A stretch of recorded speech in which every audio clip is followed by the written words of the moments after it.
अस्सलाम वालेकुम नाज़रीन, वेलकम टू द शो बिस्टॉक। मैं हूं आपकी मेज़बान नताशा हसीब। मार्केट के सेंटिमेंट्स दोबारा बुलिश नोट पे विटनेस किए गए। ओवरऑल हम देख रहे हैं 46,500 साइकोलॉजिकल बैरियर अबव मार्केट का क्लोजर हुआ, 46,800 देयर अबाउट मार्केट का क्लोजर रहा। इट मीन्स के पॉजिटिव चेंज विटनेस किया जा रहा है, इन्वेस्टर पार्टिसिपेशन भी विटनेस की जा रही है। एट द सेम टाइम अगर हम बिजनेस पॉइंट ऑफ व्यू से देखें या फिर हम इकोनॉमिक साइड पे देखें तो यहाँ पे न्यू इंडस्ट्रीज लग रही हैं, न्यू लॉन्चिंग हो रही है, डेली बेसिस पे कुछ ना कुछ काम हो रहा है। इट मींस कि ये ट्रस्ट डेवलप हो रहा है बिजनेस कम्युनिटी का पाकिस्तान की इकोनॉमी पे और पाकिस्तान के मेजर्स पे जो टाइमली लिए गए। कोविड की वैक्सीनेशन आ गई हैं और वैक्सीनेशन के जो एक मरहलावार जो स्टार्ट होगी, लगना शुरू होगी, तो वो भी एक पॉजिटिव चेंज होगा क्योंकि कोरोना की वजह से जो इम्पैक्ट था, जो एक फियर फैक्टर था जो पूरे 2020 में विटनेस किया गया, अब उससे फाइनली हमारी जान छूटने वाली है और अब हम फाइनली एक प्रॉपर फिस्कल ईयर के स्टार्ट में जैसे पॉजिटिव नोट पे दिखाई दे रहे थे वैसे ही हम इसे एंड करते हुए फिस्कल ईयर जो है वो दिखाई देंगे।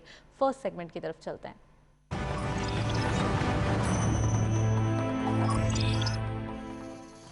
टॉपिक ऑफ द डे में जो आज हमने स्पेसिफिक टॉपिक सिलेक्ट किया है वो है एक्सपोर्ट सेक्टर। कितनी ज़्यादा एक्सपोर्ट बढ़ रही है, रीजंस क्या है और पहले क्यों नहीं बढ़ी, यानी कि 10 साल पहले की बात करें तो इतने नंबर्स क्यों इंक्रीज नहीं हो रहे थे और आज जो ये इंक्रीज डेली बेसिस पे आ रहा है इसका रीज़न क्या है, ये रिपोर्ट देखें, वापस आते हैं। बरामद या एक्सपोर्ट का मतलब एक ऐसी तिजारत है जिसमें अशिया और खिदमात घरेलू मुल्क से दूसरे मुल्क को फरोख्त करना मकसूद हो। पेंडेमिक के बायस लगातार 3 माह तक खसारे का शिकार रहने के बाद पाकिस्तान की बरामदात गुज़श्ता साल के वस्त में ही मजमूई बेहतरी दिखाने में कामयाब रही थी। पाकिस्तानी मसनूआत की मांग में गुज़श्ता साल की इब्तिदा से ही इजाफा देखने में आया। बिलखुसूस सर्जिकल आलात, खेलों की मसनूआत, चावल, फल, चमड़े की मसनूआत वगैरह में पाकिस्तान को सबकत हासिल रही। लेकिन हैरानकुन तौर पर बरामदी शोबे में सबसे ज्यादा हिस्सा टेक्सटाइल और गारमेंट्स की मसनूआत का रहा, जो कि तकरीबन 55% से जायद है। उम्मीद जाहिर की जा रही है कि पाकिस्तान नवबरस 22 से 24 अरब डॉलर की बरामदात करने का मंसूबा रखता है, जिसमें पाकिस्तान टेक्सटाइल और गारमेंट्स की बरामद पर ज्यादा इन्हिसार करेगा।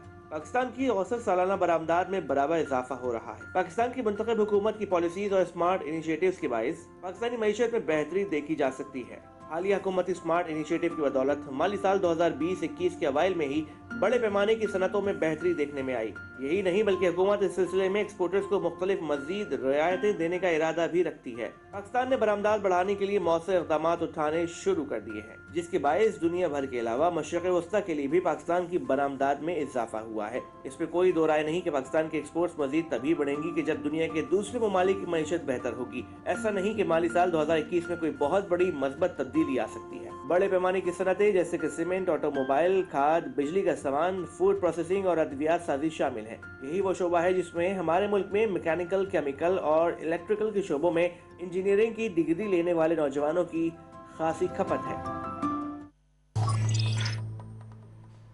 एग्जैक्टली हम देख रहे हैं जैसे जैसे इंजीनियरिंग सेक्टर में इंजीनियर्स की तादाद बढ़ती हुई दिखाई दे रही है, एट द सेम टाइम यहाँ पे इंडस्ट्रीज भी लगते हुए दिखाई दे रही हैं। और अगर हम सी पैक की बात करें तो यहाँ भी एक काफ़ी अच्छा रूम मौजूद है जहाँ पे काम हो सकता है और बहुत ज़्यादा ग्रोथ के चांसेस मौजूद हैं। तमाम चीज़ों पर बात करने के लिए स्टूडियो में हमारे साथ गेस्ट मौजूद हैं, उनको वेलकम करते हैं। हमारे साथ मौजूद हैं आसिफ अरसलान सोमरू साहब, आप MD हैं KSB सिक्योरिटीज़ के। अस्सलाम वालेकुम sir, welcome to the show. अस्सलाम वालेकुम, thank you for having me. सबसे पहले ये बताइए अरसलान, कैसे देख रहे हैं एक्सपोर्ट को पाकिस्तान में डे बाय डे इंक्रीज़ होते हुए देखना, और अगर हम बात करें थोड़ा पास्ट 10 इयर्स की तो उस वक्त क्यों ऐसे मेजर्स नहीं लिए गए जहां पे ये इनिशिएटिव लिए गए? कोरोना के बावजूद हम देख रहे हैं एक पॉजिटिव चेंज आ रहा है। जी, सबसे पहले तो अगर हम लोग पुरानी हिस्ट्री को देखते हैं तो 2007 और 8 में जब हम लोग एक जीडीपी ग्रोथ एक अच्छे टेंजेंट पे जा रहे थे तो हमारी exports as a percentage of GDP देखा जाता है इकोनॉमी का तो तकरीबन 12-13% थी। फिर वहाँ से 2008-9 के बाद एक्सपोर्ट के ऊपर फोकस बिल्कुल कम रहा और ये गिर गिर के तकरीबन 7.5% हो गई ऑफ द जीडीपी जो एक्सपोर्ट की हमारी अर्निंग्स थी। तो एक एंड पे हमारी जीडीपी ग्रो कर रही थी लेकिन एक्सपोर्ट्स ग्रो नहीं कर रही थी। अच्छा, पिछले अगर हम 2015, 16, 17, 18 को देखें तो ये 4 साल में हमारा रुपया जो था वो ओवर वैल्यूड था। तो मतलब जो हमारे एक्सपोर्टर्स जो थे बाहर कोई चीज़ बेचना चाहते थे तो वो हमारी करेंसी जो थी ओवर वैल्यूड थी, तो उनको वो कंपेरेटिव नहीं थे, तो मार्केट से हम लोग बिल्कुल जो है डिसअलाइन थे, नंबर 1। अब ये जो करेंसी एडजस्टमेंट्स हमने देखी है 1-1.5 साल के अंदर से, तो एक तो हमारी करेंसी स्टेबल भी हो गई है, रीजनली कंपेरेटिव भी हो गई है, और गवर्नमेंट की पॉलिसीज भी इस वक्त ये फोकस कर रही है कि एक्सपोर्ट लेड ग्रोथ ही होनी चाहिए, क्योंकि इतनी हमारी पॉपुलेशन है, हम लोग लोकली इसको एब्जॉर्ब नहीं कर सकते। ग्लोबल मार्केट्स हमसे बहुत बड़ी है, ग्लोबल इकोनॉमीज हमसे बहुत बड़ी है। पूरी दुनिया की जो क्लोथिंग डिमांड है, टेक्सटाइल की डिमांड है, कपड़ों की डिमांड है, अगर उसका हम फ्रैक्शन भी टारगेट करें कि हम लोग अपना मार्केट शेयर इंक्रीज करेंगे, तो हमारे जो बहुत सारे जो ग्रेजुएट्स हैं उनको जॉब मिल सकती है, लेबर को जॉब मिल सकती है। अब इस वजह से हम देख रहे हैं पिछले 3-4 महीने से जो ट्रेंड है वो पॉजिटिव है और सस्टेनेबल नजर आ रहा है। राइट, डिस्पाइट ऑफ कोरोना हमने देखा एक्सपोर्ट के नंबर्स इंक्रीज हुए। अपार्ट फ्रॉम टेक्सटाइल और कौन से सेक्टर्स हैं जिनमें ज़्यादा चार्म मौजूद है एक्सपोर्ट का, आप क्या समझते हैं? देखिए, एक तो मीट एक्सपोर्ट्स और फूड प्रोसेसिंग, ठीक है, जैसे वो हमने एग्रीकल्चर जो हमारे रॉ मटेरियल होता है उसमें वैल्यू एडिशन करके हम एक्सपोर्ट करें। तीसरा टेक्नोलॉजी में एक्सपोर्ट ऑफ सर्विसेज होती है, एक्सपोर्ट ऑफ गुड्स, ट्रेमेंडस ग्रोथ है, क्योंकि हमारे जो लेबर कॉस्ट है वो समझ लें एक फ्रैक्शन है, 1/5 या 1/6 है ग्लोबल मार्केट्स के हिसाब से। और इंटेलिजेंट लोग हैं, इंग्लिश स्पीकिंग पॉपुलेशन है, जो हम लोग वेस्टर्न मार्केट्स या इवन ईस्टर्न को केटर कर सकते हैं टेक्नोलॉजी में। नंबर 3। नंबर 4, सर्जिकल गुड्स का हम हमेशा कहते हैं कि हम लोग थोड़े कंपेरेटिव हैं, लेकिन इस वक्त हमें फोकस करना चाहिए नई इंडस्ट्रीज पे। फॉर इंस्टेंस ऑटोमोबाइल एक्सपोर्ट, यहाँ से ट्रैक्टर की एक्सपोर्ट होती है, यहाँ से स्टील की एक्सपोर्ट होती है, यहाँ से आपके फैंस की एक्सपोर्ट होती है। तो जो इंजीनियरिंग गुड्स हैं, अगर हमें इंडस्ट्रियलाइजेशन करनी है तो उसके ऊपर हमें फोकस करना चाहिए, जो अभी फोकस दिखाई दे भी रहा है। और ये पॉकेट्स हैं जहाँ पे 3 to 4 टाइम्स ग्रोथ आ सकती है। और जहाँ हमें थोड़ा सा वैल्यू एडेड, अगर आपने बात की है, उसके अंदर भी हमें ज़रूरत है थोड़ी स्मार्टनेस की, ना कि हम वही, पहले भी हम प्रोग्राम में काफ़ी डिस्कशन कर चुके हैं ये कि डिफरेंट मटेरियल या डिफरेंट, जो अगर हम एग्रीकल्चर प्रोडक्ट्स की बात करें तो वहाँ भी हमें कुछ स्मार्टनेस दिखाने की ज़रूरत है। Is that true? That's absolutely true, because अगर हम लोकल मार्केट्स में देखें, हमारे पास इंपोर्टेड दूध तक मौजूद होता है। तो हम लोग तो वैसे 6th और 7th largest milk producing, sparkling water तक खरीद रहे होते हैं। और precisely that is available right now. So if we were to use this as a business opportunity and market ourselves globally properly, और यही चीज हम लोग खुद एक्सपोर्ट करें, there is nothing better than that, क्योंकि हमारे पास रिसोर्सेज हैं। सिर्फ एक थॉट प्रोसेस चेंज करने की जरूरत है कि वैल्यू एडिशन होती है कि जो 1 रुपए की चीज़ है, अगर मैं उसके ऊपर 1 रुपया और वैल्यू ऐड करूं तो ये मैं 4 रुपए की बेच सकता हूं। अदरवाइज हम लोग ये 1 रुपए के चावल 1 ही रुपए के चावल 1 ही रुपए के बेचेंगे, और इससे कुछ और अगर हम बना लें तो फिर उसके बाद जो है वो उसके डबल आपकी रेवेन्यू। तो ये तो हो गई एग्रीकल्चर की बात। और डिफरेंट चीज़ों की बात करें, अगर हम IT की बात करें तो IT में कितना चार्म मौजूद है? क्योंकि अभी हमने कोविड के अंदर जिस सेक्टर को चलते हुए देखा है वो सिर्फ IT था, या तो बैंकिंग जो कि ज़रूरत नीड ऑफ द आवर थी, और इसके साथ साथ IT सेक्टर जिसने मार्केट की भी बात करें तो बहुत ज़्यादा ग्रोथ की है। देखिए, अगर हम फिलहाल अगर ओवरऑल की बात करें सिर्फ स्टॉक मार्केट के नहीं, तो IT सेक्टर वैसे हमारा कंपेरेटिव है। हम लोग हर साल ग्रोथ डबल डिजिट पोस्ट कर रहे हैं, and I think in next 5 years $10 billion तक भी हम लोग एक्सपोर्ट टारगेट कर सकते हैं, अगर हमने प्रॉपर एक सिस्टम्स क्रिएट किए और प्रॉपर इंसेंटिव क्रिएट किए और फॉरेनर्स के लिए एक इनेबलिंग एनवायरनमेंट किया। अब इनेबलिंग एनवायरनमेंट क्या होता है, क्योंकि अभी हमारे देखें कंपेरेटर्स हैं बांग्लादेश, वियतनाम, टर्की, इंडिया। तो जो फॉरेनर है वो पाकिस्तान को विजिट करे, पहले तो उनको ट्रैवल एडवाइजरी नहीं थी। अगर मैं सलीस उर्दू में बोलूं कि वो जो फॉरेनर्स थे उनको इजाज़त ही नहीं थी पाकिस्तान ट्रैवल करने के लिए, बिकॉज सिक्योरिटी हालात नहीं थे। तो जब एक वो फॉरेन कंपनी जो है वो वापस पाकिस्तान में आ ही नहीं सकती, तो वो कैसे अपने बिजनेस आउटसोर्स करेंगे? वो चीज़ें हमारे लॉ एंड ऑर्डर बेहतर हुआ है। इस प्रोसेस को डिप्लोमेटिक चैनल के थ्रू ट्रैवल एडवाइजरी हटाने की ज़रूरत है कि वे फॉरेनर्स पाकिस्तान आए, देखें कि कितने कंपेरेटिव और क्वालिटेटिव हमारे पास काबिल लोग हैं, ताकि ये IT के एक्सपोर्ट्स को हम और बढ़ा सकें। और IT में विद ऑल ड्यू रिस्पेक्ट, देखिए पुराने ज़माने में होता था कंप्यूटर हार्डवेयर, कंप्यूटर सॉफ्टवेयर्स, आज जो चीज़ें हो रही हैं वो डेटा एनालिटिक्स की तरफ चली गई हैं। फॉर इंस्टेंस आपके पास मिलियंस ऑफ डेटा है एक रिटेल मार्ट के, उसको आपको एनालाइज करके एक आपको पॉलिसी सजेशंस देने, इसमें आपके जो वेज रेट है वो तकरीबन $40 से $50 पर आवर भी मिलता है। अच्छा, 40 से, और हमारी पाकिस्तान की मिनिमम वेज जो है वो तकरीबन आप समझ लें कि $110 है पूरे महीने की। तो यहाँ पे $40 से $50 तक की गुंजाइश है। अगर हम लोग राइटली एक यूनिवर्सिटीज़ को इनकरेज करें, एकेडमिक लिंक बनाए इंडस्ट्रीज़ के साथ कि हमें वैसे ग्रेजुएट्स चाहिए जो हम एक्सपोर्ट मार्केट में उनकी नॉलेज एक्सपोर्ट कर सकें।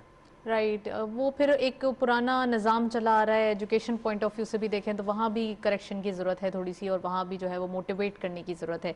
Eight the same time let come to the stock market. Overall market के सेंटिमेंट्स काफ़ी पॉजिटिव डायरेक्शन में जा रहे हैं। इस हफ्ते का आगाज़ बहुत बुलिश नोट पे हुआ है और फाइनली अब हम एक वही रैली विटनेस कर रहे हैं। क्या कहेंगे, प्लीज़ टेक ऑन। जी, this had to happen. It was an okay. eventuality. हाँ। If you look at what happened in last 6 months, तो पहले हमारे टेक्नोलॉजी सेक्टर चला, रिफाइनरी सेक्टर चला, थोड़ा टेक्सटाइल जो पेनी स्टॉक्स है वो चले, और जैसे फूड की कंपनी यूनिटी फूड्स हो गए, ये चले थे इन लास्ट 6 मंथ्स। उसके बाद if you recall, I think on 25 और 26 जनवरी हमारी मॉनेटरी पॉलिसी थी। मॉनेटरी पॉलिसी में डॉक्टर रजा बाकर ने अनाउंस किया कि हम लोग फॉरवर्ड गाइडेंस दे रहे हैं। अब वो फॉरवर्ड गाइडेंस क्या थी, उसमें उन्होंने इंडिकेट किया कि हम लोग अगली मॉनेटरी पॉलिसी में इसको इंटरेस्ट रेट्स को यहीं रखेंगे, और यहाँ से अगर इंक्रीज हुआ भी तो वो स्टैगर्ड होगा, slow and gradual interest rate ऊपर जाएगा, करेक्ट? राइट। तो ये फॉरवर्ड गाइडेंस ने ये हमें थोड़ा सा मतलब कंफर्ट दे दी सेक्टर्स को कि इंटरेस्ट रेट इतनी जल्दी अग्रेसिव नहीं बढ़ेंगे। वहाँ से अब तक हम देखें in last 3 weeks cyclical stocks are going up, cement Right. stocks are going Cement, up, steel and- steel stocks are going up। तो ये इंडेक्स को एक समझ लें एक ऑप्टिमिज्म मिल गया। और दूसरी चीज़ ये most probably I think in a week और 2 हमें न्यूज़ आ जाएगी इंशाल्लाह कि आईएमएफ के साथ भी हमारे टॉक सक्सेसफुली रिज्यूम हो गए, हम वापस प्रोग्राम को एक्टिव कर गया। इस वक्त पॉज है तो ये एक्टिव हो जाएगा, that will be taken positively by the market also. एक देयर इज एन ऑप्टिमिज्म जो personally I don't think this would happen is this week. FATF की मीटिंग का भी Right. रिजल्ट है, 22nd। जी 22 23 फरवरी को हमें पता चलेगा। लेकिन I think base case is grey listing, लेकिन थोड़ा ऑप्टिमिज्म जो है इस वक्त डेवलप हो गया, so the stocks are going upwards. Okay मैं अरसलान यहाँ पे आपको पॉज करूंगी। हमारे साथ मौजूद हैं ओवर कॉल फुरकान रियाज अहमद साहब। आप इंडस्ट्रियलिस्ट भी हैं और टेक्सटाइल एक्सपर्ट भी हैं, उनको वेलकम करते हैं। अस्सलाम वालेकुम sir, welcome to the show. वालेकुम सलाम नताशा, थैंक यू। सर सबसे पहले ये बताइए, मार्केट के सेंटिमेंट्स की बात करें तो एक पॉजिटिविटी दिखाई दे रही है। At the same time industries की बात करें तो यहाँ एक्सपोर्ट सेक्टर काफ़ी एग्जैजरेट है और 2020 के स्टार्ट से बहुत पॉजिटिव दिखाई दे रहा है, और जो एक्सपोर्ट सेक्टर के अंदर सबसे ज़्यादा पार्टिसिपेशन है वो टेक्सटाइल सेक्टर की है। Please your take on. जी नताशा, देखिए इसमें 2-3 इश्यूज हैं। आपकी बात बिल्कुल सही है कि टेक्सटाइल एक्सपोर्ट के सेंटिमेंट्स और नंबर्स हमें दोनों पॉजिटिव नजर आ रहे हैं। बड़े अरसे ये मोस्ट स्टैग्नेंट रहे हैं अगर हम पिछले अदवार की बात करें तो उसमें इसमें ऑब्वियसली 2 स्ट्रेटजीज हैं। इसमें एक वजह ये भी है कि हमारे जो कंपेटिटर नेशंस थे, इंडिया हो गया, ये दूसरी कंट्रीज हो गए, वहाँ लॉकडाउन ने काफी हार्ड इफेक्ट किया उनको, इवन उनके एक्सपोर्ट इंडस्ट्री को। अगर मैं स्पेसिफिकली टेक्सटाइल एक्सपोर्ट और टेक्सटाइल अपैरल एक्सपोर्ट की बात करूं तो चाहे वो जितनी भी कंट्रीज हो, हमारी नेबरिंग हो, बांग्लादेश हो, इंडिया हो, स्पेसिफिकली जो यूएस के एक्सपोर्ट्स थे, इन सब ने सिवाय पाकिस्तान के और कंबोडिया ने सब ने नेगेटिव फिगर शो किए हैं, तकरीबन 15 से लेकर 25% राइट। नेगेटिव वॉल्यूम्स और नेगेटिव फिगर्स। पाकिस्तान और 2 वाहिद मुल्क थे जिन्होंने 5% और 8% यूएस को अपैरल में ग्रोथ दिखाई है। तो ये ऑब्वियसली एक यूएस के पॉइंट ऑफ व्यू से बात हो गई। पाकिस्तान में जो इश्यू आ रहा है इस वक्त वो 2 मेजर रीजंस हैं जिसकी वजह से एक्सपोर्ट को नेगेटिव इफेक्ट आ सकता है। एक तो ऑब्वियसली कॉटन की शॉर्टेज है, कॉटन की शॉर्ट एग्रीकल्चर एस्पेक्ट भी उसका, और एक मार्केट की जो मेन इशू है। ऑब्वियसली अगर डिमांड ज्यादा होगी तो कॉटन यार्न, क्योंकि हमारा जो प्राइमरी प्रोडक्ट एक्सपोर्ट होता है पाकिस्तान से वो कॉटन बेस्ड होता है, 70 से 80% कॉटन बेस्ड प्रोडक्ट होता है। तो यार्न की प्राइसेस तकरीबन, या रॉ मटेरियल की प्राइसेस पिछले 6-7 महीने में तकरीबन 25 से 28% प्राइसेस अपवर्ड गई हैं। दूसरा जो इशू आ रहा है, जो इंडस्ट्रीज, टेक्सटाइल इंडस्ट्रीज अपने नेचुरल गैस के बेसिस पर वो इलेक्ट्रिसिटी बनाती हैं और वो इलेक्ट्रिसिटी को जनरेशन के थ्रू स्टीम और हॉट वाटर भी यूज करती है। जी। उनसे अभी बात की, गवर्नमेंट के निगोशिएशन चल रहे हैं, क्योंकि पाकिस्तान में नेचुरल गैस की शॉर्टेज है इस वक्त, तो वो बात कर रहे हैं कि हम ग्रिड पर आ जाएं और डिपेंडिंग ऑन आप मुल्क के कौन से हिस्से में आप बिजली की कनेक्शन ले लें। ऑब्वियसली इंडस्ट्री का बहुत ज्यादा रिजेंटमेंट है इस पर, क्योंकि एक कॉस्ट अपनी जगह है, दूसरी बात रिलायबिलिटी का भी है। सर तो I am interrupting you here sir, अब दिखाई ये दे रहा है कि एक्सपोर्ट के नंबर्स इंक्रीज हो रहे हैं, टेक्सटाइल पार्टिसिपेशन बढ़ रही है, ये तमाम चीजें ऑल इन ऑल अच्छी दिखाई दे रही हैं और ट्रैक पे जा रही है। एट द सेम टाइम हम ये भी पूछना चाहते हैं जो क्वालिटी है क्या वो मेंटेन रहेगी जब हम कोरोना की वजह से बेनिफिशियरी हैं दूसरे कंट्रीज से जिनके अंदर लॉकडाउन है और वहां भी हमें ऑर्डर्स जो है वो उनके टाइम पे नहीं हो पाए, तो पाकिस्तान को इससे बेनिफिट हुआ, तो इस बेनिफिशियरी होने के नाते क्या आप देख रहे हैं आने वाले दिनों में हम ये ऑर्डर्स ही ले पाएंगे? क्या कोई ऐसी क्वालिटी के ऊपर कोई कॉम्प्रोमाइज तो नहीं होगा? नहीं नताशा, आई डोंट थिंक कि एज सच क्वालिटी के ऊपर कॉम्प्रोमाइज होगा। उसकी अगर आप मुझे 2-3 मिनट दें, मैं आपको ये डिटेल में एक्सप्लेन कर देता हूँ। देखिए, पाकिस्तान का शेयर अभी भी टेक्सटाइल, दुनिया की टेक्सटाइल एक्सपोर्ट्स में, ऑब्वियसली पाकिस्तान एक बड़ा प्लेयर है निटवेयर सेगमेंट में, होम टेक्सटाइल सेगमेंट में और डेनिम सेगमेंट में। हमारे जो पड़ोसी ममालिक हैं, फॉर एग्जाम्पल अगर आप बांग्लादेश को ले लें, बांग्लादेश का प्योरली जो एक्सपोर्ट है वो होम टेक्सटाइल और टॉवल्स नेग्लिजिबल है। मोस्टली उनका जो एक्सपोर्ट है वो अपैरल का है। तो क्वालिटी एक प्राइस से भी लिंक्ड होती है। ऑब्वियसली ए ग्रेड बायर होता है, बी ग्रेड बायर होता है, सी ग्रेड बायर होता है, डिपेंडिंग ऑन प्राइस। तो आई थिंक क्वालिटी तो मेंटेन होगी और ये नंबर्स भी मेंटेन होंगे, क्योंकि अभी भी हम पॉजिटिव ग्रोथ शो कर रहे हैं, वैसे हमारे नेबर्स वगैरह नेगेटिव ग्रोथ शो कर रहे हैं। दूसरा जो सबसे बड़ा आई थिंक इम्पैक्ट पड़ेगा, यूएस और चाइना की जो ट्रेड टेरिफ्स और ट्रेड वॉर की अभी भी कोई कंक्लूजन नहीं है। जो बाइडेन यूएस प्रेसिडेंट तो बन गए हैं, लेकिन अभी भी फुली वो जो टेरिफ्स लगाए जैसे चाइनीज टेक्सटाइल्स के ऊपर, चाइनीज प्रोडक्ट्स के ऊपर, उसकी अभी तक रिवर्सल कोई अभी तक क्लियरिटी नहीं आई है। क्लैरिटी नहीं आई है। Thank you so much Furqan साहब, आप हमारे साथ मौजूद थे। काफ़ी डिटेल एनालिसिस एक्सपोर्ट सेक्टर के ऊपर हम देख रहे हैं, एक पॉजिटिविटी नज़र आ रही है और एक्सपोर्ट के ऊपर इतना एम्फेसिस पहले कभी नहीं हुआ। 2020 में आके इतना ज़्यादा इसके ऊपर तवज्जो दी गई जिसका इम्पैक्ट हमने देखा कि नंबर्स उसके इंक्रीज़ हुए। अरसलान सोमरो हमारे साथ मौजूद हैं, उनसे मज़ीद बात करेंगे। सर आप इस पर भी प्लीज़ कॉमेंट करें कि जो एक्सपोर्ट के ऊपर ऐसे इनिशिएटिव्स दिए गए जो 2020 के अंदर आके कोविड के होने के बावजूद काफ़ी पॉजिटिव चेंज आया, इससे पहले ऐसे जो इनिशिएटिव्स हैं या ऐसे मेजर्स हैं जिन पे काम नहीं किया गया। करेंसी की भी बात करें तो करेंसी भी जो कि आपने कहा था कि अंडर वैल्यूड थी और ओवरऑल फ्री फ्लोट नहीं थी, अब जबकि काफ़ी हद तक एप्रिशिएट होते हुए दिखाई दे रही है या 159 के देयर अबाउट स्टेबल दिखाई दे रही है। कितना पॉजिटिव होगा ये एक्सपोर्ट सेक्टर के लिए? जी, in terms of the policies if we see कि what has the government offered, तो सबसे जो इम्पोर्टेंट क्लियर मोस्ट है आफ्टर द करेंसी अलाइनमेंट ये है कि हमें कंपेरेटिव एनर्जी टेक्सटाइल वालों को, एक्सपोर्टर्स को ओवरऑल ऑफर की गई है। फॉर इंस्टेंस के $6.5 पर MMBTU एंड 7.5 सेंट्स पर किलोवाट आपको ये एनर्जी कंपेरेटिव, रीजनली कंपेरेटिव करने के लिए आपको मिलेगी। नंबर 1। नंबर 2, चलें ये तो होती है पॉलिसी, लेकिन that hasn't been approved yet, अभी तक वो थोड़ी लिम्बो है, पेपर वर्क में है। इसीलिए टेक्सटाइल प्लेयर्स कहते हैं कि इसको स्टैट्यूटरी इसको अप्रूवल मिलना चाहिए।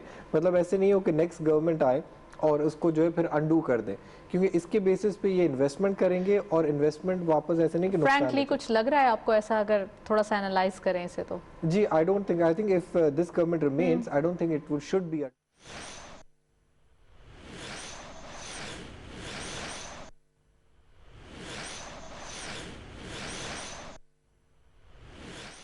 सब बताइएगा, वज़ीर-ए-आज़म की ज़ेर सदारत तर्जुमानों का अहम इजलास अभी ख़त्म हुआ है, क्या अपडेट है, क्या फ़ैसले किए गए हैं इस इजलास में? देखिए जी, हमारी ये मीटिंग्स तो रेगुलरली होती रहती हैं, प्राइम मिनिस्टर साहब से हम गाइडेंस लेते रहते हैं। हमारी जो भी हमारी गवर्नेंस में या और जो इम्पोर्टेंट इश्यूज़ होते हैं उस पर हमें गाइडेंस मिलती रहती है प्राइम मिनिस्टर से।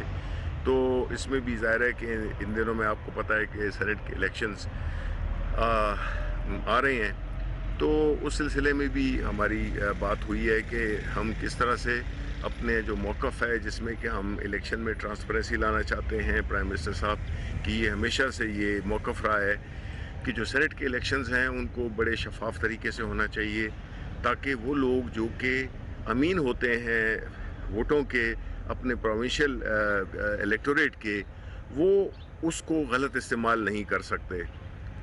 और उसके लिए जो भी हमारी जो भी काविशें रही हैं इस मकसद को हासिल करने के लिए, तो वो आवाम के सामने आया करनी है कि क्योंकि ये लोग जो कि पैसे के ज़रिए आते हैं और ये जो माजी की जो हुकूमतें थी इन्होंने पैसे के कल्चर को आम किया और उसी की वजह से करप्शन को भी एक किस्म का जस्टिफाई किया।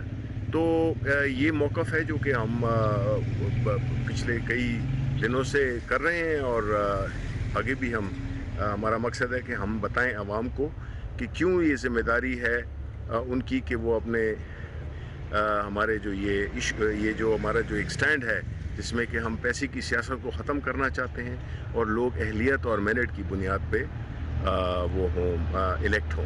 शिबली साहब, आज पार्लिमानी बोर्ड का भी इजलास हुआ, सारे फैसले मुकम्मल कर लिए गए। अभी दोबारा तो नज़रसानी का इम्कान या कोई फैसलों में तब्दीली का कोई इम्कान तो नहीं है? देखिए, उस सिलसिले में ये है कि बिल्कुल मीटिंग हुई है और इंशाल्लाह आज शाम तक जो है तो सारे जो जितने भी कैंडिडेट्स हैं हमारे, उसमें ज़्यादा किसी में कोई वो नहीं है, लेकिन इंशाल्लाह आज शाम तक जो है तो ये बिल्कुल फाइनलाइज हो जाएगा। अच्छा शिबली साहब, एक चीज़ और बताइए कि मरीम नवाज़ ने गुज़श्ता रोज़ बाहर जाने की बात की, उन्होंने इंदिया दिया एक तरह से कि वो सर्जरी के लिए बाहर जाना चाहती हैं लेकिन हुकूमत को दरख्वास्त नहीं देंगी। इस हवाले से कोई बातचीत हुई आज के इजलास में? हुकूमत का ऑफिशियल वर्जन क्या है?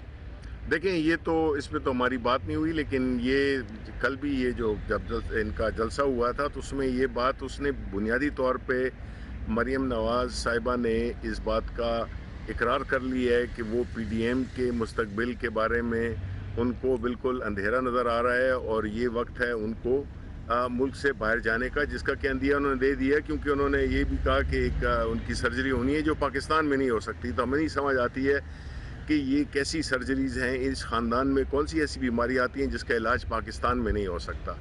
तो ये अपने लिए वो राह हमवार कर रही हैं, अपनी उन्होंने मैसेजिंग की है कि उनको बाहर जाने की अब उनको वो हो रही है, एक ज़रूरत महसूस हो रही है। लेकिन ज़ाहिर है जो कोर्ट्स फैसला करती हैं वो तो कोर्ट्स करेंगी, लेकिन हम बिल्कुल कोई इस किस्म की सिचुएशन में हम तो हमारी तरफ से तो उनको कोई इजाज़त नहीं होगी। और नवाज शरीफ का जो पासपोर्ट मनसूख किया गया उस हवाले से क्या ऑफिशियल वर्जन है? देखें, उनको ये तो चाहिए कि ये इस बात पे बात हो कि नवाज शरीफ यहाँ से गए हैं सपोजिटली अपना इलाज कराने के लिए, लेकिन वहाँ पे जाके उन्होंने सियासत शुरू कर दी और उनकी सेहत पीछे रह गई। सेहत का तो कोई मसला ही लगता है नहीं है। अब उनको पासपोर्ट इशू करना चाहिए, ट्रैवल डॉक्यूमेंट, जिससे कि वो पाकिस्तान वापस आ सकें। ये तो नहीं है कि एक शख्स है जो कि कानून को मतलूब है और हम उसकी किस तरह से मुआवनत कर सकते हैं उनको पासपोर्ट देकर। हम तो उनको ट्रैवल डॉक्यूमेंट ज़रूर देंगे कि वो पाकिस्तान आए, इतना हम करेंगे, लेकिन हम ये नहीं है कि वो कहीं और चले जाएं और हम फिर फैसिलिटेटर बन जाएं उनके उसके। वो कानून में मतलूब हैं यहाँ पे पाकिस्तान में, तो उनको ट्रैवल डॉक्यूमेंट पाकिस्तान आने का हम इशू कर सकते हैं।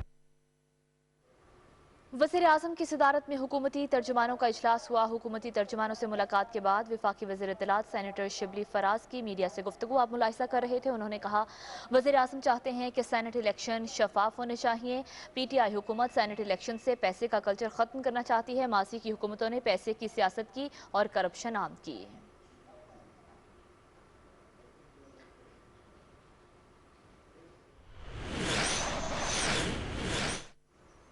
इस वक्त आपको बराह रास्त लिए जाएंगे वफाकी वज़ीर दाखिला शेख रशीद अहमद इस्लामाबाद में मीडिया से गुफ्तगू कर रहे हैं। सबसे पीसफुल सिटी होगा, मुनज़्ज़म सिटी होगा और अगर PDM आना चाहे तो शौक पूरा कर ले, कुछ नहीं होना। पहले सुबह मैंने कहा कि आप रमज़ान के बाद आए, लोगों ने कहा मैं कोई अपील कर रहा हूँ। अपील नहीं कर रहा जी, मैं तो वैसे ही कह रहा हूँ, एक मुतबरक महीना है, उससे पहले कोई जोड़ो कराटे नहीं होने चाहिए और आप आराम से आएँ, खुश असलूबी से आएँ, आपके लिए कोई रुकावटें नहीं होंगी और उम्मीद है कि आप कानून का एहतराम करेंगे। और इस्लामाबाद जो है, ना इस्लामाबाद वालों को तंग करेंगे, ना इस्लामाबाद वाले आपको तंग करेंगे। और कोशिश करें कि इस शहर, ये एक बहुत बड़ा शहर हो गया है, पहले चंद लाख पे था, अब ये बहुत फैल गया, ताकि इस शहर के लोगों के जो शब रोज़ हैं उसमें भी रुकावट ना पड़े। और मुझे उम्मीद है कि मेरी दरख्वास्त पर PDM गौर करेगी और वो एक मुनज़्ज़म, पुरअमन और कानून और आइन के दायरे में लॉन्ग मार्च लाएगी। वरना अगर कानून और आइन के दायरे में नहीं होगा तो कानून तो फिर कानून है ना, आपको पता है, उसने तो अमल करना है।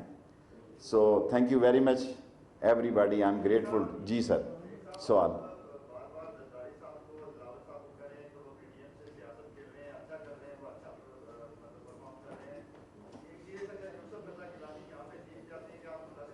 मुझे अल्लाह से पूरी उम्मीद है शेख हफीज़ जीतेंगे। आप मैं पीटीआई में नहीं हूँ, लेकिन इमरान खान का साथी हूँ, और ये काफ़ी सारी अफवाहें फैलाई जा रही हैं, सरप्राइज़ होगा जी। जितना मर्जी सरप्राइज़ हो, इंशाल्लाह 4 मार्च को इमरान खान विक्ट्री स्टैंड पे होगा। सीटें आगे पीछे हो जाती हैं जी, सारी ज़िंदगी होती रही हैं। हम घर से मेयर बन के चले हैं, कई दफ़ा आगे गए हैं तो रशीद जिलानी साहब, अल्लाह उनको जन्नत नसीब करे, वो मेयर थे। पाकिस्तान है, पार्टियां जो है अपने फैसले बदलते रहती हैं। मैं घर से मेयर का कैंडिडेट बन के गया और इलेक्शन हाल में दाखिल हुआ तो रशीद जिलानी को हाथ खड़ा करके अल्लाह उसके दर्जात बुलंद, उसको वोट दिया, पार्टी के फैसले थे। सो पार्टी का फैसला जो है पीटीआई का, वो सारे एमपीए मानेंगे। और थोड़ा बहुत टुक टक लगा रहता है, आपको पता है पीटीआई नौजवान जमात है, वो थोड़े बहुत ज़्यादा डेमोक्रेट हैं, तो थोड़े बहुत टुक टक करते रहते हैं। लेकिन इलेक्शन जो है 3 मार्च को है, बड़े दिन है, अभी 18-17 दिन है, उस वक्त तक आपको बेहतर हालात नजर आए जी।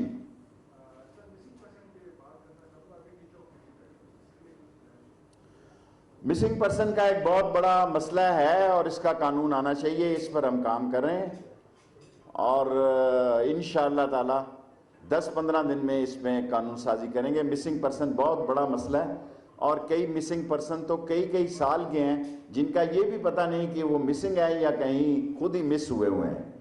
सो जो मिसिंग पर्सन है उसके लिए हम एक कानून साजी लाने लगे हैं और इमरान खान साहब की हिदायत है कि मिसिंग पर्सन पर कानून साजी की जाए।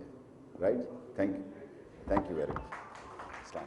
वज़ीर दाखिला शेख रशीद अहमद इस्लामाबाद में मीडिया से गुफ्तगू कर रहे थे। उन्होंने कहा पीडीएम वाले इस्लामाबाद आना चाहें तो शौक से आएँ, कुछ होने वाला नहीं, आपके लिए कोई रुकावटें नहीं होंगी और हम पीडीएम से ये उम्मीद करते हैं कि आप कानून का एहतराम करेंगे, शहरियों के शब रोज़ में रुकावट नहीं डालेंगे। एहतजाज कानून और आइन के दायरे में रहकर होना चाहिए।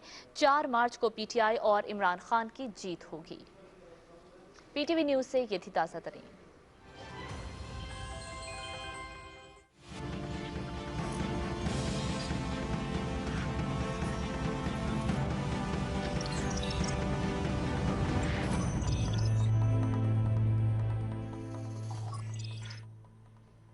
वेलकम बैक नाजरीन। ब्रेक से पहले हम बात कर रहे थे ओवरऑल एक्सपोर्ट सेक्टर की, अभी हम चलते हैं नेक्स्ट सेगमेंट की तरफ।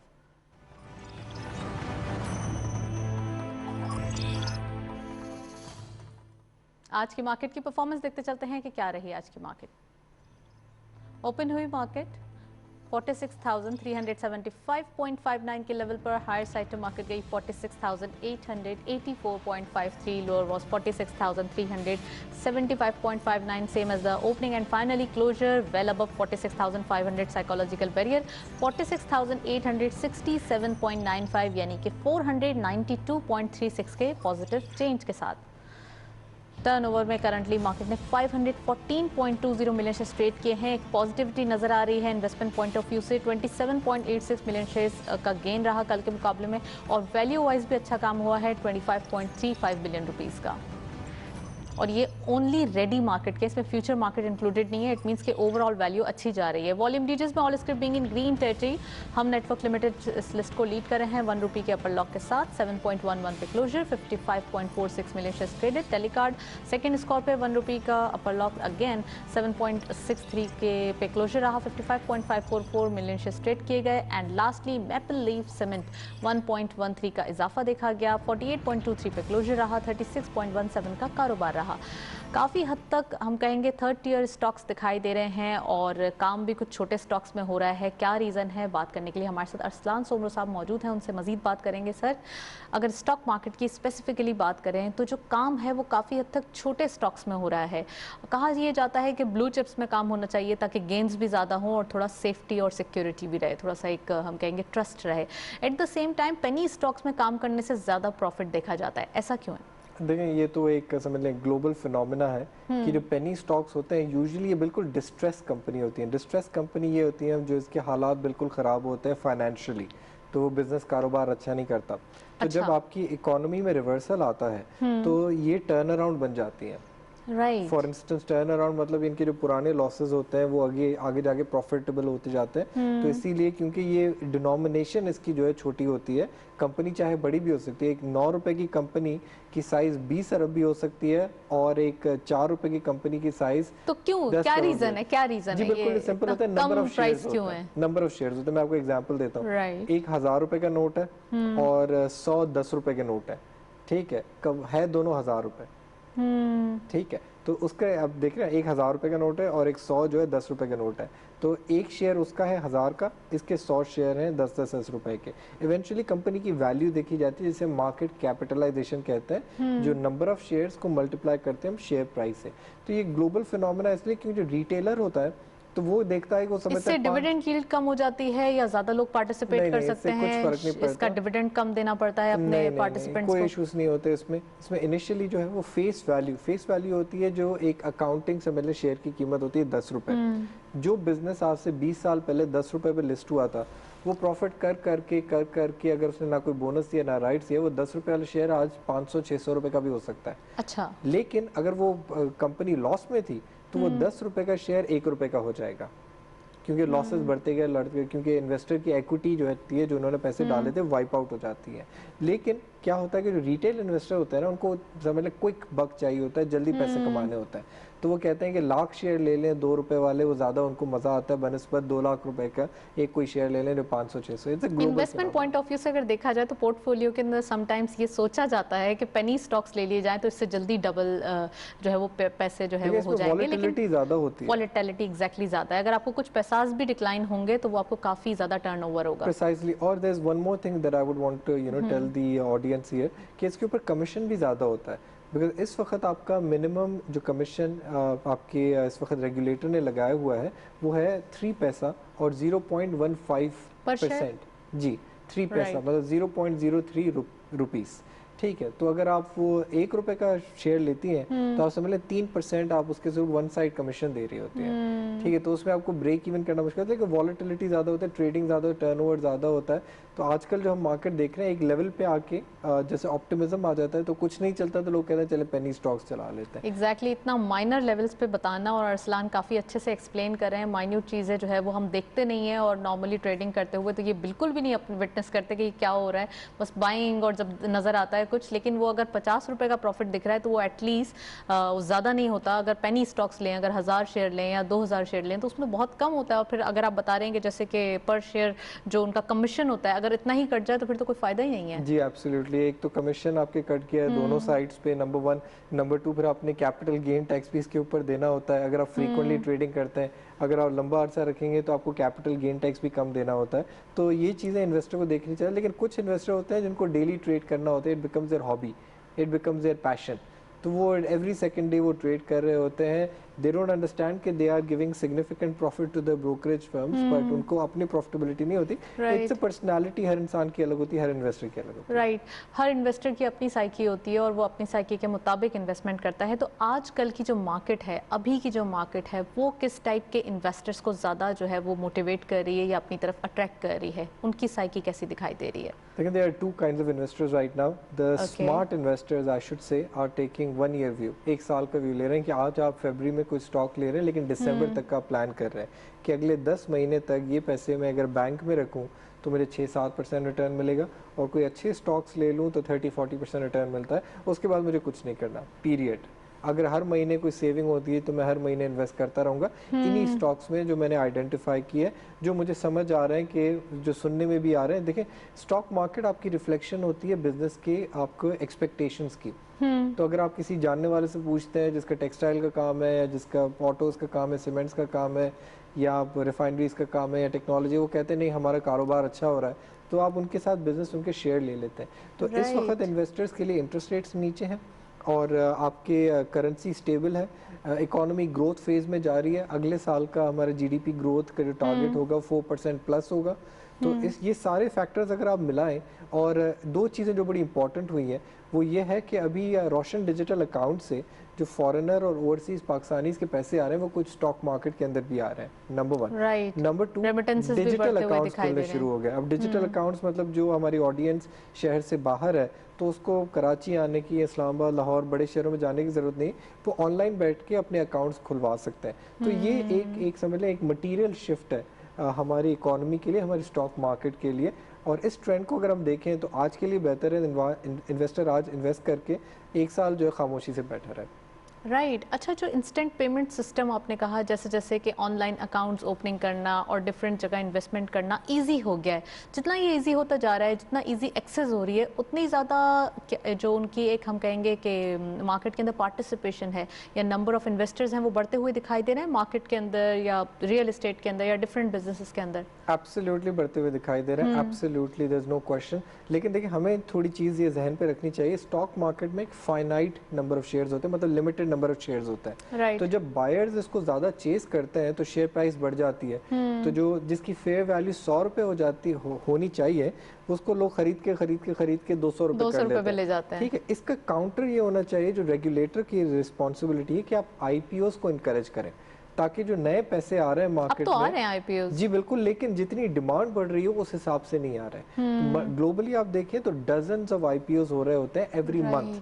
और हमारे यहाँ अगर टैक्स इंसेंटिव सही हो और डॉक्यूमेंटेशन हो और लोगों के प्रॉपर अकाउंट्स मेंटेन्ड हो और गवर्नमेंट की तरफ से इंसेंटिव हो कि आप फॉर्मल चैनल में आए, स्टॉक मार्केट में अपने पैसे आप रेज करें इन्वेस्टर से, तो आपके ये जो पैसे जो समझ लें कि 50 करोड़ या 1 अरब रुपए जो उन्हीं शेयर्स में जाने थे, उससे अच्छा है कि वो नए शेयर्स में जाएंगे तो आपका बलून नहीं बनेगा। कुछ कंपनीज भी हैं, कुछ बड़ी इंडस्ट्रीज भी हैं जो अभी तक मार्केट के अंदर रजिस्टर नहीं है, जैसे सेलुलर कंपनीज देख लें तो वो अभी तक हमारी मार्केट के अंदर नहीं है।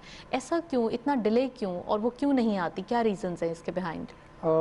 यूजुअली लोग स्टॉक मार्केट में तब आते हैं जब उनको एक्स्ट्रा पैसे रेज करने होते हैं, ठीक है, तो उसके लिए ज़रूरी होता है यूजुअली कि आपके 3-4 साल का ट्रैक रिकॉर्ड अच्छा हो, कंपनी प्रॉफिटेबल हो, कुछ रेगुलेशंस होती हैं, तो वो प्रॉफिटेबल अगर आपकी कंपनी है तब जाके इन्वेस्टर आपको पैसा देगा, करेक्ट। लेकिन अगर आपका बिजनेस ही 3-4 साल से लॉस मेकिंग है तो वो आपको इस वक्त सूट नहीं करेगा कि आप आईपीओ करें, नंबर 1। नंबर 2, कुछ जैसे बिजनेसेस बड़े, जैसे आपने सेलुलर कंपनीज का नाम दिया, उनकी एक स्ट्रेटेजिक लेवल होती है कि we will not go on stock market, क्योंकि उनको पैसों की जरूरत होती नहीं है, तो लोकल मार्केट से लें, क्योंकि ये ग्लोबल कंपनीज होती हैं, इनको लोकल मार्केट से पैसे चाहिए, लोकल मार्केट से नहीं चाहिए, लेकिन मार्केट को तो इनकी नीड है ना कि बड़ी कंपनीज मार्केट के अंदर आए। पैसों की बात हो रही है तो चलें नेक्स्ट सेगमेंट की तरफ चलते हैं।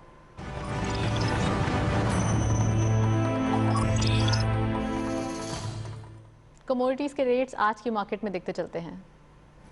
गोल्ड की पर तोला प्राइस 1,08,552 रुपीज़, गोल्ड पर 10 ग्राम 93,165 रुपीज़, इंटरनेशनल गोल्ड रेट पर आउंस 1824.50, ऑयल WTI पर बैरल $59.83, ऑयल ब्रेंट क्रूड पर बैरल $63.21।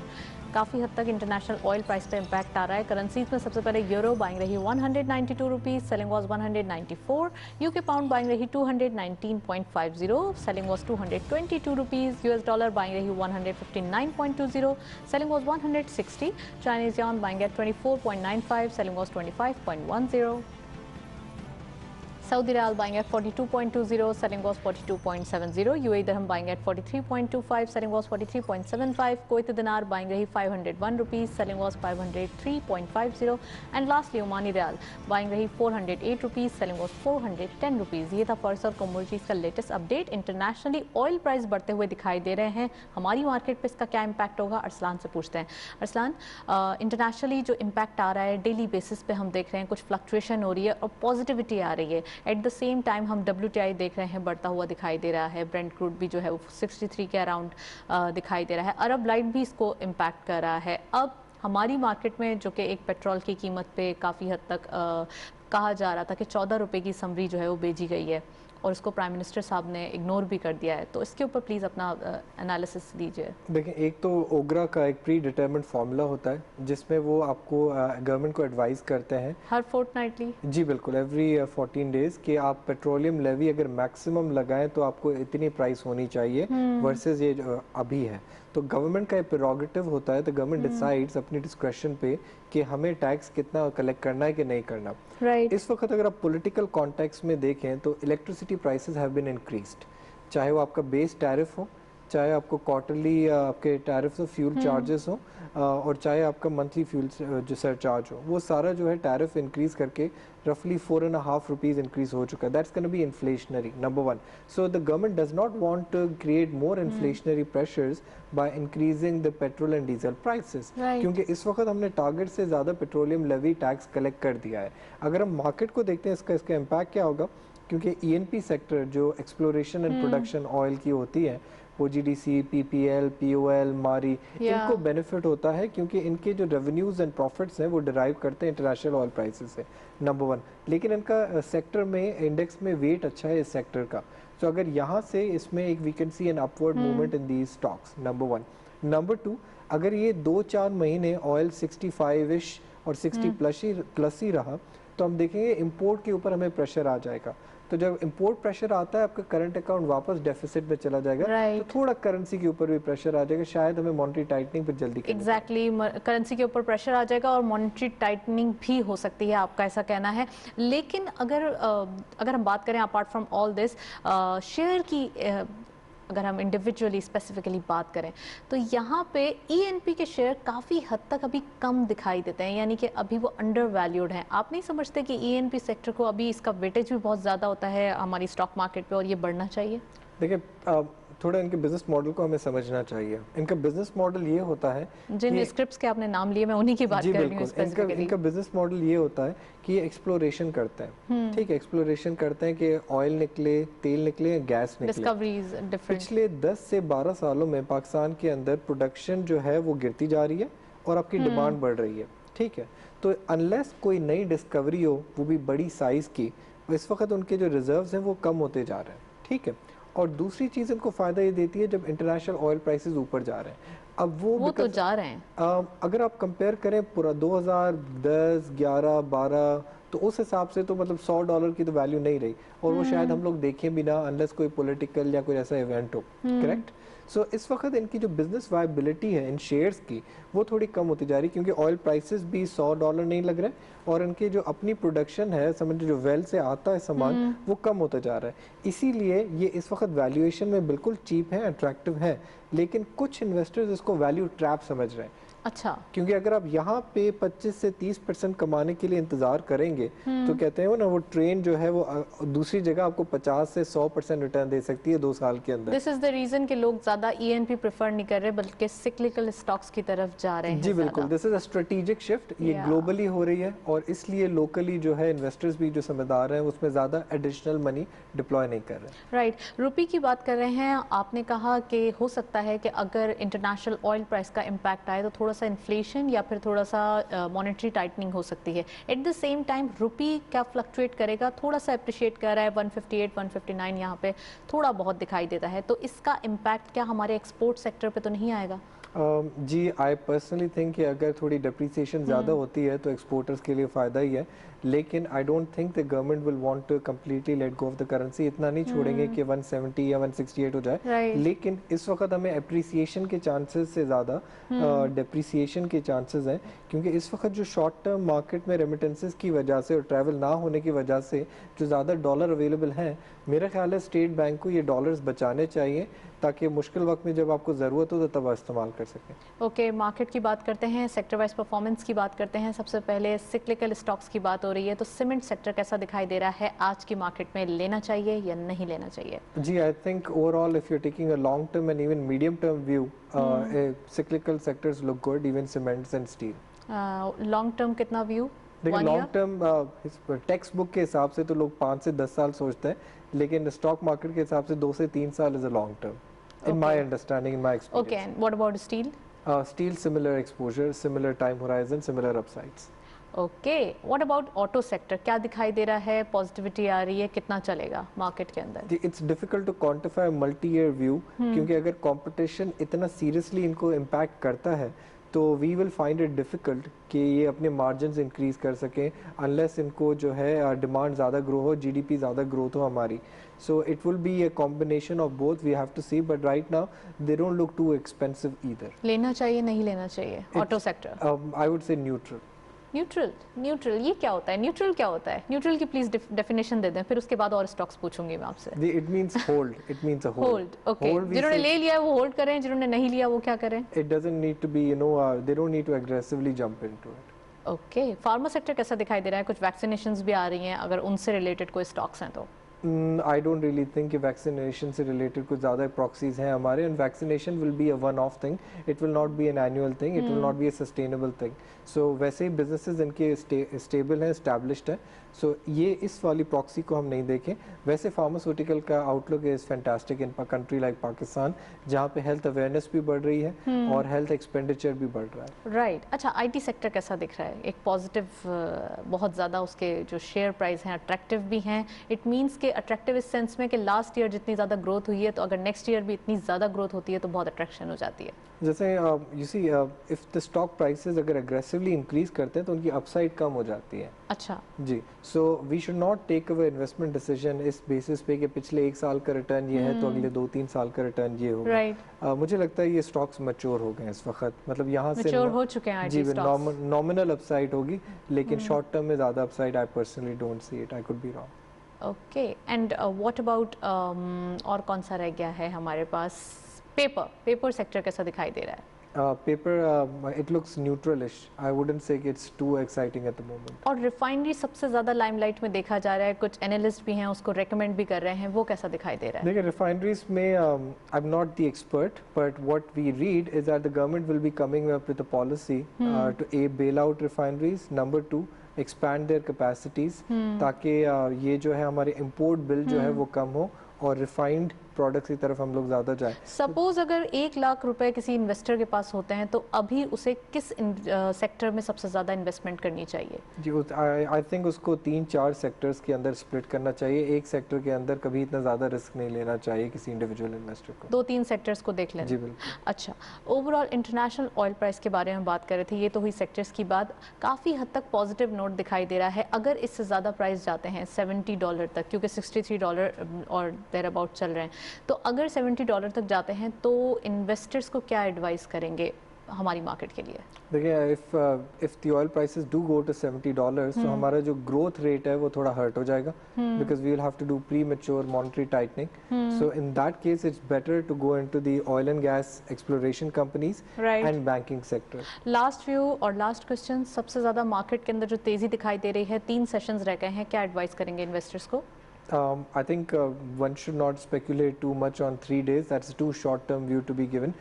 बट आप होराइजन लें तो 1 साल का होराइजन लें, दिसंबर तक की प्लानिंग करें. Thank you so much. Arsalan Somer साहब हमारे साथ मौजूद थे. काफ़ी डिटेल एनालिसिस मार्केट के ऊपर, sector wise, export sector, economic point of view. आज के प्रोग्राम में हमने डिटेल डिस्कशन की है और ये तमाम सेक्टर्स कवर करने की कोशिश की है. उम्मीद है कि आपकी इन्वेस्टमेंट जो है वो सेफ रहे और काफ़ी हद तक जो इन्वेस्टमेंट हो उसमें प्रॉफिट बुक हो.